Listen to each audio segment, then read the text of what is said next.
Sri Sharda Devi and her Divine Play, Chapter 35, page 737. Mahamaya cuts her Maya. Attachment invariably brings pain.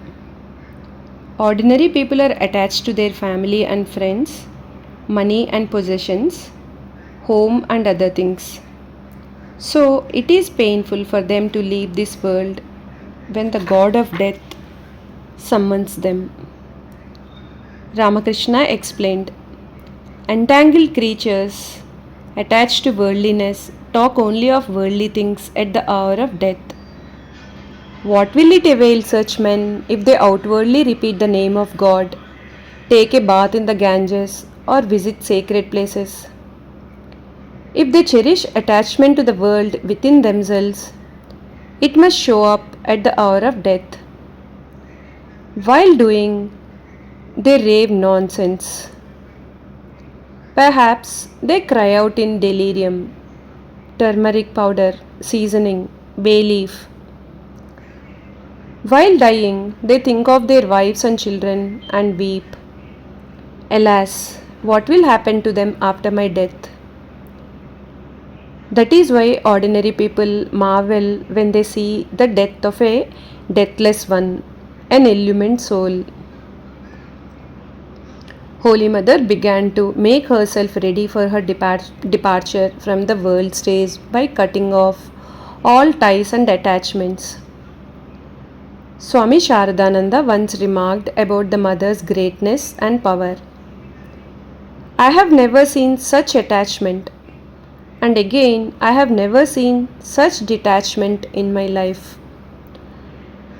Brahmachari Gopesh, later Sharadeshananda, described the mother's spirit of detachment. I was very much surprised to hear the mother's remark about her dead brother. Just a few days earlier, Uncle Bharata Prasad had died. Holy Mother was extremely grief-stricken and cried profusely. But she overcame that grief very quickly. When I went to see her, she said to me without any emotion, "My son, did you hear that Bharata passed away?" At first, I failed to understand whom she was talking about because it was beyond my imagination that she could relate the news of her dear brother's death without any grief. Noting my vacant look, she said, "Kshudi's father from Jairambati." I was very sad to hear the news, but greater than my sadness was my astonishment at her lack of emotional attachment. The devotees observed that Holy Mother was becoming indifferent towards her relatives and family affairs. One day, a devotee said to her, "Mother, your health has deteriorated badly. I have never seen your body so weak." She replied, "Yes, my son, it has become very weak. It seems whatever work of the Master that was to be done by this body is over. Now the mind longs for Him only, and nothing else. Just see how much I loved Radhu and how much I have done for her happiness and comfort.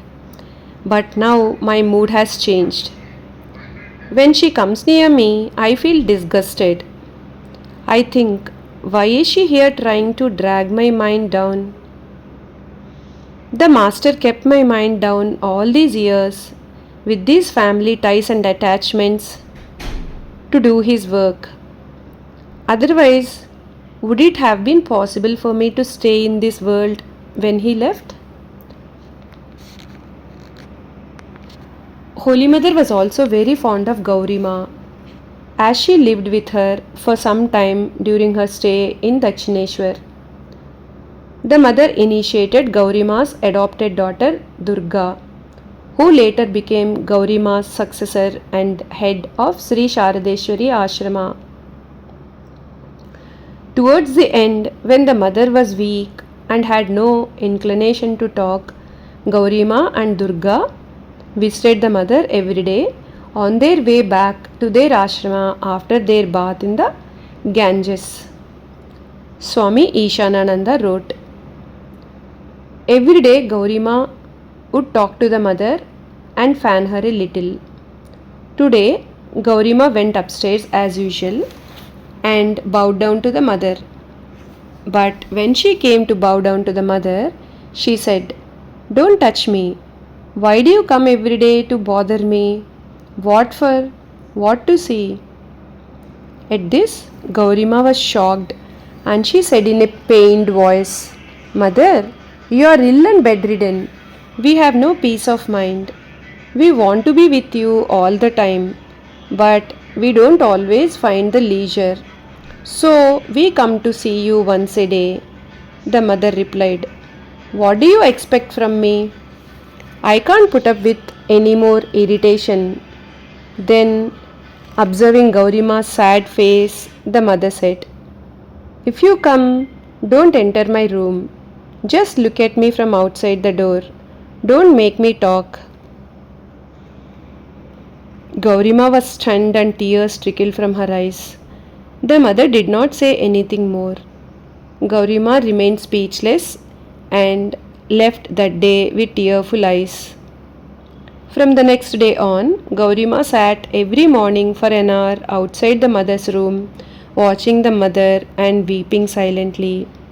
She then left after bowing down to her. The mother noticed this but did not relent. Some days Gaurima and Durga would come to visit the mother in the afternoon and leave after inquiring about her health. Jai Ma.